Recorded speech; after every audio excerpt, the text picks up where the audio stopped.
जी के नेतृत्व में आज केंद्रीय कैबिनेट के द्वारा भारत के इतिहास का सबसे महत्वपूर्ण, सबसे बड़ा फैसला लिया गया है। देश की 140 करोड़ जनता माननीय प्रधानमंत्री जी के प्रति आभारी है। कांग्रेस ने 60 साल तक देश में शासन किया, जाति जनगणना नहीं कराई।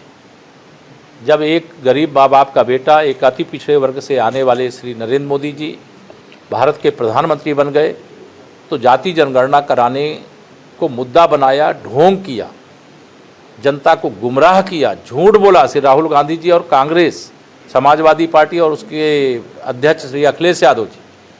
लेकिन आज केंद्रीय कैबिनेट ने जो जनगणना होने जा रही है उसमें जाति जनगणना का ऐलान किया है।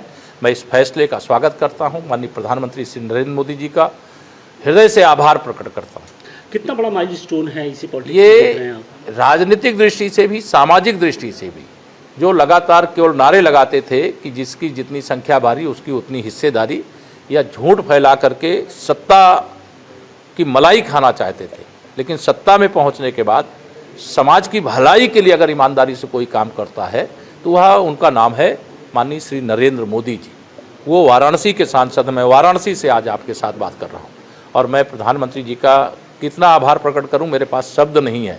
देश गदगद है, देश खुशी से झूम रहा है और श्री राहुल गांधी जी हों चाहे श्री अखिलेश यादव जी हों, उनके ढोंग पर, उनके झूठ पर ये करारी चोट पड़ी है, करारा तमाचा लगा है।